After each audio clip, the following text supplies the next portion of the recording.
Bon, salut à tous. Donc dans cette vidéo très chargée, c'est 40 heures à la ferme, non-stop, sans dormir, tout ça juste au boulot. Donc fin des moissons, agnelage, re-agnelage et pressage de paille, tout ça pour finir avant les orages. Vous allez voir, ça passe quasiment fin, mais c'est pas passé. On se regarde tout ça, let's go.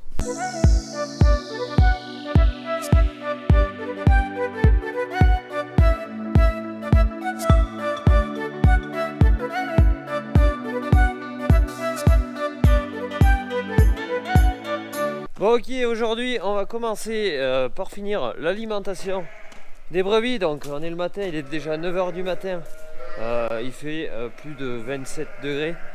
Ça promet une journée plus que chaude. Effectivement, depuis 4 h du matin, en train de m'occuper de celle qui agnelle, remettre un peu tout, que ça soit nickel, tout bouclé, que ça soit prêt pour être à peu près tranquille en journée, car c'est vraiment intenable au niveau du bâtiment. Même avec les portes ouvertes, c'est très chaud. Je vais leur distribuer une ration d'enrubanage, elles vont manger ça. Et ensuite, on va essayer d'aller presser un peu de paille avant qu'il fasse trop chaud, parce qu'ensuite, elle ne voudra pas avaler la paille, la presse tout simplement. Allez, on distribue tout ça.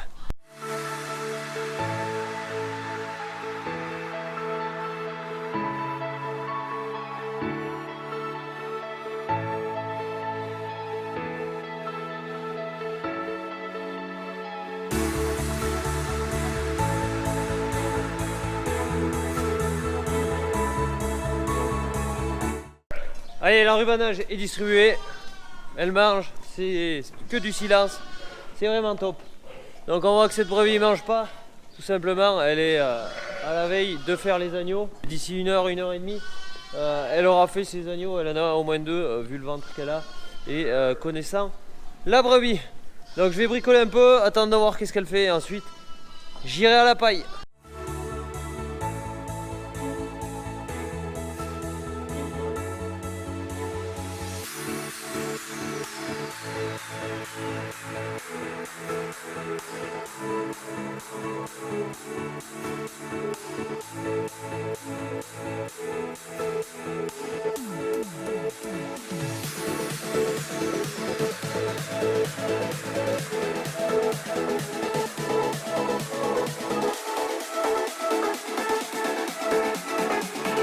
Bon, la brebis a fait l'agneau, comme vous avez pu le voir. Il a fallu que je l'aide un peu parce qu'il venait pas forcément super bien et je savais qu'elle avait 2 agneaux et je voulais surtout pas partir du bâtiment avant qu'il soit né, parce que j'aurais pu revenir et avoir 2 morts-nés sur la conscience par faute de pas de m'en être occupé. Donc ils sont en vie, impeccable, elle va les lécher et après ils vont se dépêcher à boire le colostrum. Et moi, l'heure est tournée du temps, je vais aller presser de la paille.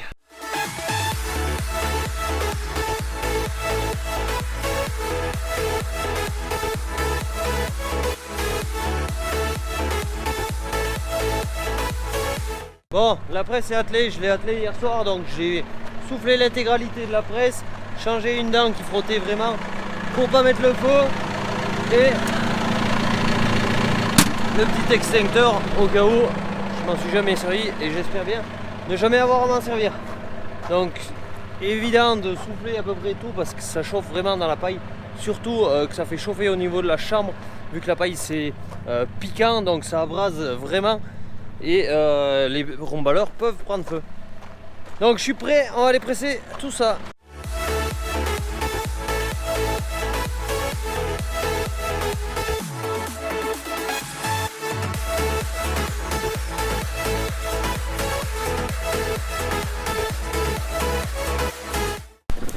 Bon, j'ai détouré la parcelle, ça se passait plutôt pas mal, j'étais confiant, je me suis dit c'est bon, je vais pouvoir presser la paille. Au bout de la 4e botte, chose qui arrive quand il fait très chaud.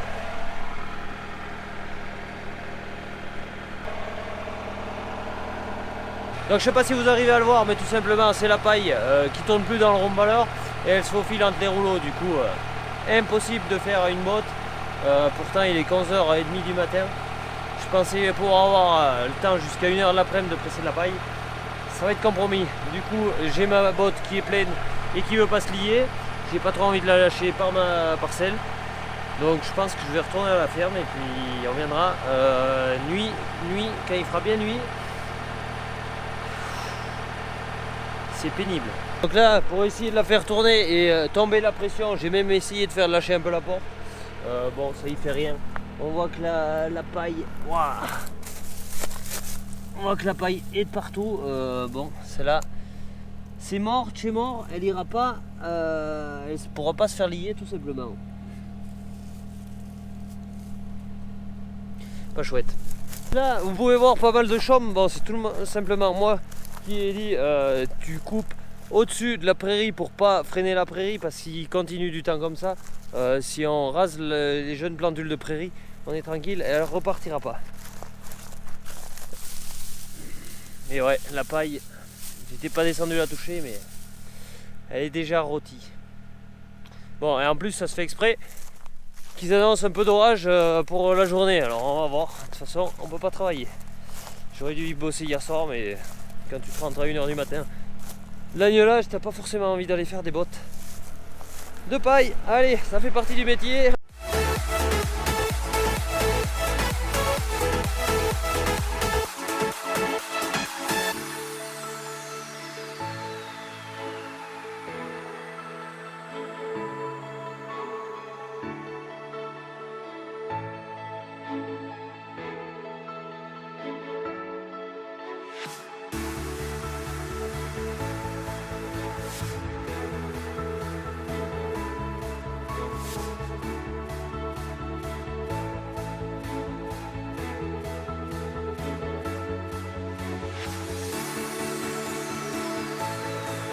On va s'occuper un peu du coup les deux chambres à air de la brouette qui traîne la farine ont tout simplement lâché, ça s'est fendu.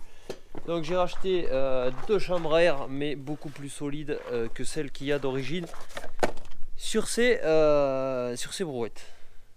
Donc on sent déjà la matière beaucoup plus épaisse, ça devrait tenir et plus être embêté. Allez, on se regarde tout ça.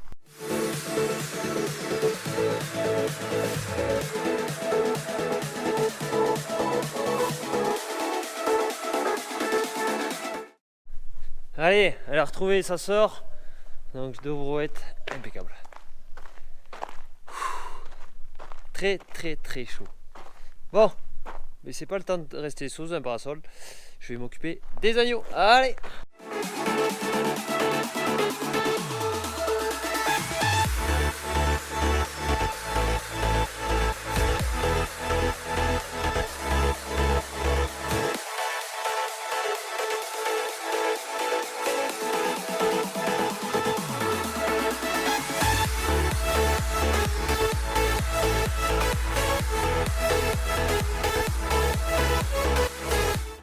Voilà, je suis dans les derniers agneaux qui sont nés, donc je vais en transvaser là-bas derrière pour ramener tout simplement de celles qui ont agnevé.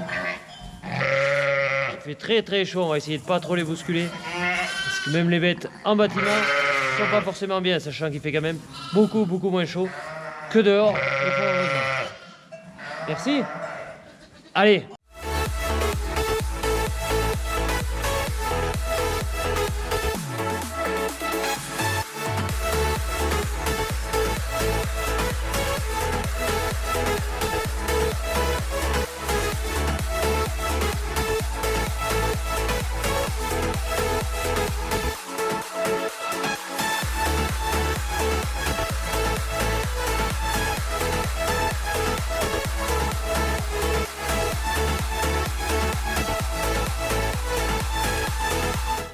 Voilà, j'ai lâché deux brebis qui étaient en case d'agnelage, je les ai mis dans les petits lots. Ici maintenant on pourra bien surveiller que les agneaux têtent du lait de leur mère et que les mères les acceptent toujours. Donc là, lot de 18 brebis pour le moment. Et ensuite dès que je vois que c'est sûr, hop, je les bascule dans le fond. Ouh, et c'est bruyant. Allez, maintenant on va s'occuper des brebis de dos.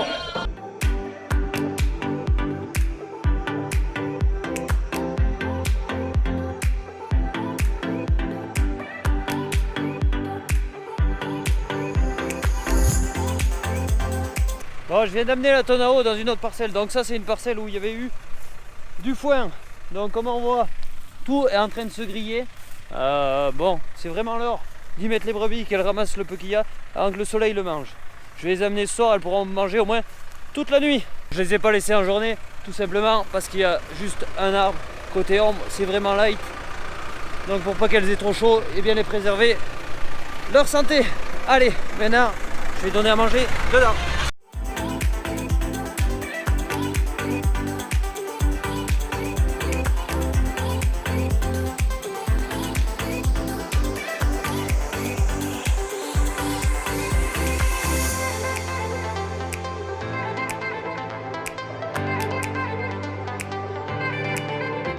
Allez, 8h30 du soir passé. Du coup, les brebis ont mangé. Et comme vous voyez, elles vont manger et cela jusqu'à au moins 11h du soir. Donc elles mangent le soir très tard et le matin très tôt. Bon, la journée n'est pas finie. Je pars finir moissonner. Donc je vais dételer la décileuse pailleuse du New Holland, passer à la bascule et on monte à la parcelle. Let's go. Allez, 9h30 du soir. Du coup, je vais aller, on va aller terminer tout ce qui est moisson. Donc c'est le New Holland qui va transporter la benne. Bon, j'ai soufflé le radiateur et tout histoire d'être tranquille parce que il aime bien se chauffer. Je vais essayer de vous faire quelques prises de vue en nuit. Je sais pas le rendu que ça va faire. Je vais essayer de faire de mon mieux. Ensuite, une fois la moisson terminée, direction le pressage de la paille. L'humidité risque de tomber un peu d'ici minuit. D'après la station météo, hop, on va passer à plus de 50% d'hygrométrie vers les minuit. Donc je pense que la paille aura repris un peu de fraîcheur et que je pourrai enfin la presser. Voilà le programme de cette nuit.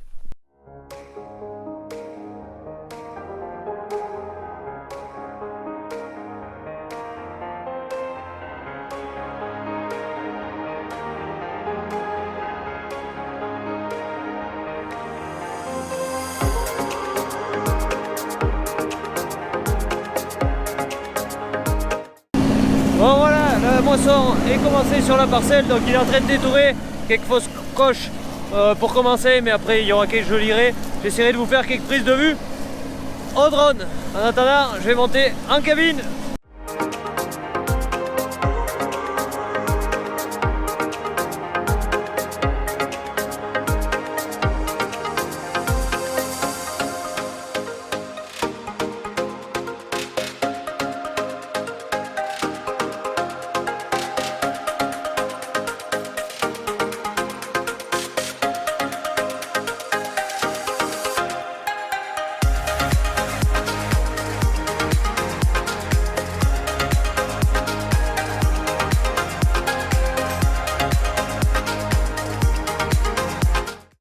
Bon, ça avance pas mal, la paille est toujours bien sèche, il n'y a pas trop de ce soir.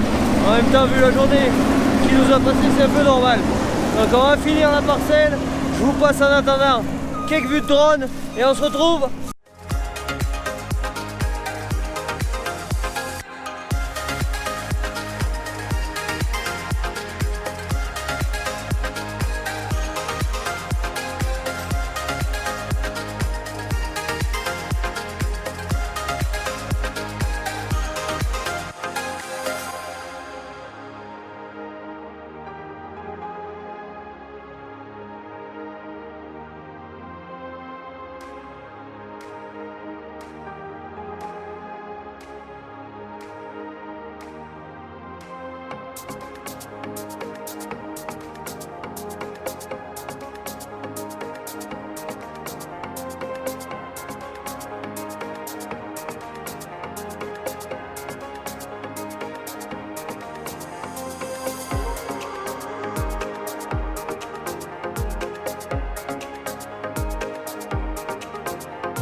Bon, je sais pas si vous arrivez à le voir avec la nuit, mais il y a quand même sur cette parcelle de jolies antennes de paille. Donc c'est une parcelle triticale, semence, variété, Oméac.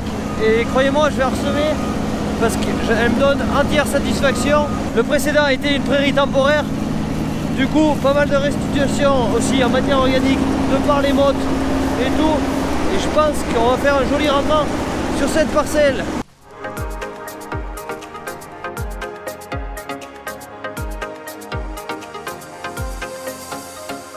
Je ne sais pas si vous arrivez à le voir, mais la parcelle est super propre, donc ce qui veut dire que le désherbage a quand même bien marché. J'aurais limité la population en rumex sur cette parcelle, parce qu'en moissonne en céréales, le rumex il monte à graines autant qu'une céréale. Il faut savoir que les graines se conservent 100 ans dans le sol. Donc gros point de vigilance là-dessus.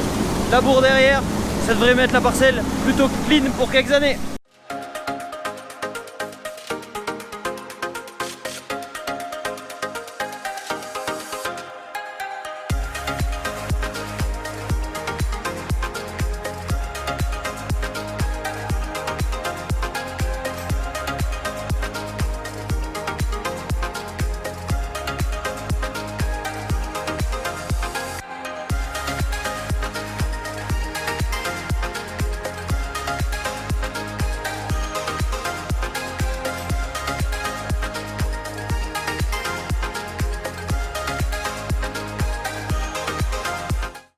mon avis, j'en connais un qui va pas se régaler derrière moi à Lignoland. Il va faire son décalaminage cette nuit. Allez, on est parti, on ramène tout ça à la ferme et lui, il va sortir les flammes.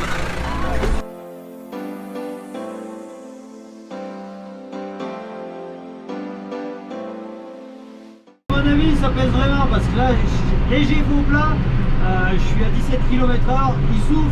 J'ai peut-être prévu un peu petit en tracteur, 100 chevaux, 24 tonnes derrière, bien plein d'engrais, pas archi plein non plus. Donc on va rouler le piano parce qu'il ne faudrait pas les se foutre au fossé. On va peser tout ça et on part à la paille.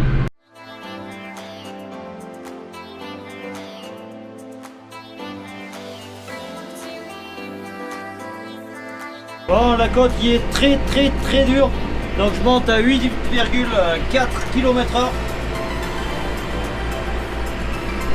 Croyez-moi, ça va pas très vite. Bon, mais seul avantage, je suis bientôt arrivé à la ferme. Bon, arrivé au bâtiment, ils m'ont reconnu. Donc je vais rentrer tout ce qui est agneau en case. Donc là, une brebis qui a fait un agneau simple. Je vais la mettre en case histoire d'être tranquille. S'il y en a d'autres qui agnellent au cours de la nuit. Allez, tu viens. Hop. Allez, viens.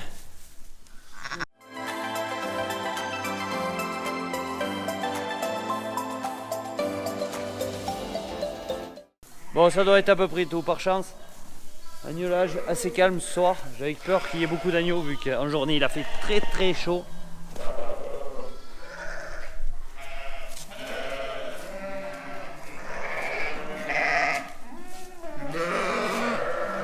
La brebis qui avance là derrière. À mon avis, d'ici 2 heures, elle aura fait l'agneau. Bon, je vais pousser tout le fourrage et on part à la paille.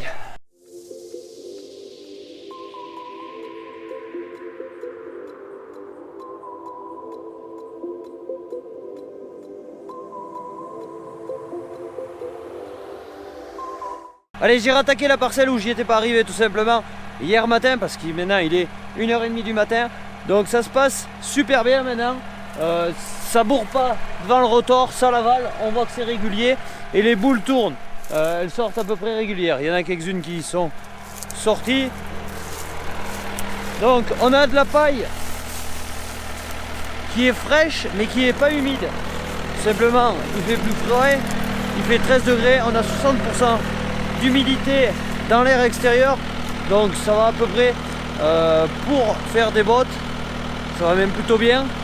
Donc je vais m'affairer à faire cette parcelle de prairie sous couvert, ensuite j'irai faire les autres parcelles et puis voilà.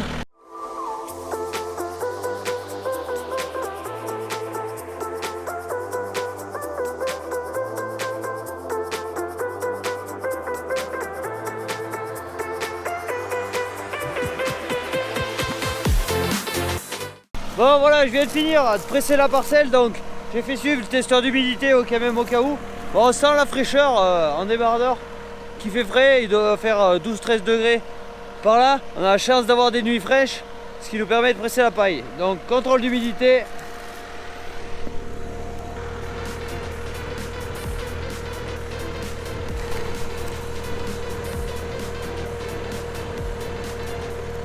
Voilà, on est à de 9 à 10% d'humidité, donc parfait pour presser de la paille, et de la paille qui va se conserver parce qu'également la paille c'est comme tout, il faut qu'elle soit sèche pour bien pailler, pour pas qu'il y ait de moisissure et créer des pathologies ensuite sur les agneaux et les brebis si on va du plus près, ce qui se tient du plus près du sol jusqu'à un peu plus grand. Allez, je vais continuer dans les autres parcelles.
Je viens de terminer la parcelle. Donc au niveau rendement, c'est bien moyen en paille. Bon, c'est logique, pas trop de rendement en grain, il va pas y avoir 5 tonnes de paille à l'hectare. Donc on est sur des rendements de 18 bottes hectare, grosso modo à 200 kg. Vous faites le calcul, ça vous donnera le tonnage de paille hectare. Donc l'avantage du critical, c'est qu'on arrive à avoir un compromis entre le grain et la paille. Si je faisais de l'orge, certes il y aurait du grain, mais absolument point de paille. C'est mon choix sur l'exploitation, tout ça pour être dépendant le moins possible des achats extérieurs. Allez, maintenant on va sur la dernière parcelle.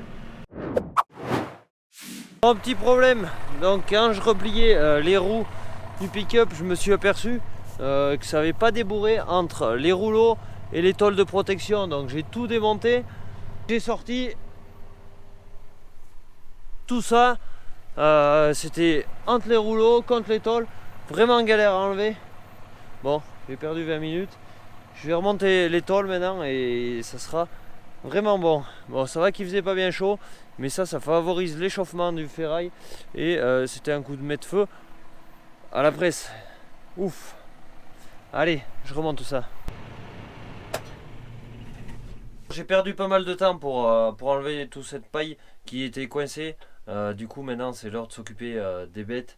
Donc je vais aller m'occuper de l'agnelage et ensuite on partira presser assez de bonne heure pour pas se faire coincer comme hier matin. Allez.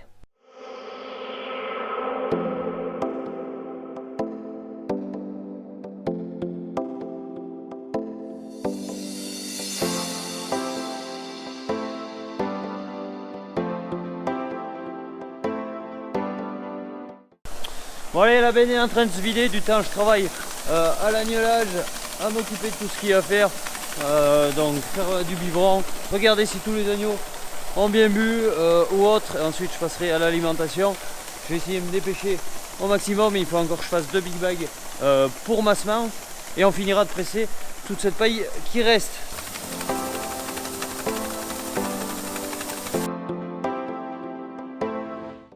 Bon allez, nous voilà rendus fin de matinée, quelques péripéties plus tard et une douche plus tard. Parce que la poussière du grain, la poussière de la paille, ça se met à gratter, c'est assez pénible. Donc la benne est finie de décharger. Donc le grain, hop, il en reste encore un peu là. Donc le grain est pas vilain. Le grain est pas vilain du tout. Et d'ailleurs sur cette parcelle, vu que je l'ai pesé, je vais vous dire le rendement, 75 quintaux hectare. Donc ça fait partie de l'une des meilleures parcelles. Bon, déjà dès le printemps, elle était vachement mieux partie que les autres. C'est un précédent prairie où il s'était apporté aussi des effluents en élevage, donc tous les éléments pour réussir. Là où en face, troisième céréale, derrière des friches, on va pas faire des rendements de 70 quintaux. Là-haut, il n'y a pas besoin de rêver encore. Donc comme je vous disais, benne finie de décharger, semences de trier, et je vais vous faire en bref le résumé, vous allez comprendre tout seul. Voilà ce qui reste d'un big bag où on avait mis de la semence. Bon, ça, sac de grains par terre quoi, à recharger à la pelle, donc impeccable. Ça m'a bien mis en avance, quelques galères au niveau des brebis. J'ai essayé de faire une adoption et ça se passe pas trop bien, manque de peau. Donc il a fait super chaud ce matin, on voit derrière que c'est en train de se couvrir. Je suis pas allé presser la paille. Je suis pas allé la voir non plus. Je pense que c'est pas la peine de monter là-haut tout simplement pour avoir le même résultat qu'hier. Donc je vais attendre au fil de la journée, voir un peu le temps qu'il fait. Si ça me menace vraiment, c'est clair que je vais essayer d'y partir pour pas la faire mouiller. Ça m'embête vraiment, mais bon, ma priorité ce matin était aux bêtes et à sauver des agneaux parce qu'en agnelage, les heures sont plus que comptées. Donc voilà, on va voir un peu le déroulé au fil de la journée. Et sinon, on retournera presser ça cette nuit bien tranquillement au frais. Bon, on est au soir et ça s'est pas passé comme prévu. Donc les orages sont arrivés à partir de 13h. Je suis pas allé presser la paille en fin de matinée parce que c'est arrivé très vite. Ça s'est vite mis noir, des éclairs et c'est arrivé. Point barre. Du coup, hop, il y a des flaques. Donc 8 mm ici sur le site de la ferme, donc ça aura fait super du bien à la prairie sous couvert que je venais juste de moissonner. Donc ça va permettre de faire pousser un peu la prairie. Ça, j'en suis super content. L'autre point que je suis pas très content, sur l'autre site, la paille ne s'est pas faite et il a fait quand même 36 mm là-haut, donc il va falloir y passer la faneuse. Enfin bref, s'occuper, faire sécher tout ça au mieux, sachant qu'ils annoncent la fin de semaine très très orageux et demain encore des orages. Bref, on verra tout ça les prochains jours. Ça fait partie du métier, ça se passe pas toujours comme prévu, mais le grain est à l'abri et ça c'est plutôt cool, parce que 36 mm sur la céréale bien mûre, je pense que vu l'état, ça serait renversé par terre. Donc voilà. Bon allez, nous voilà rendus 2 jours après la moisson, donc grosse galère, orage de 36 mm le premier jour, plus 6 autres millimètres le second jour, donc ça m'a trempé la paille, un truc de malade. Donc en dessous, on voit que c'est bien trempé, encore là ça n'a pas été écrasé par les pneus de la moissonneuse, mais là où elle est passée, c'est vraiment pas chouette. Donc je vais tourner tout ça pour arriver à le faire sécher au plus vite, sachant qu'ils annoncent d'autres orages, mais ça je vous le passerai dans la vidéo de dimanche prochain. Donc tout ce qui sera paille, il y aura aussi la livraison de paille qui doit arriver normalement, donc je vous mettrai tout ça dans la vidéo la semaine prochaine. En attendant, moi je vous laisse pour cette semaine, j'espère qu'elle vous aura plu. N'hésitez pas à liker, à commenter, à la partager. Je vous dis ciao, bye bye et à la semaine prochaine.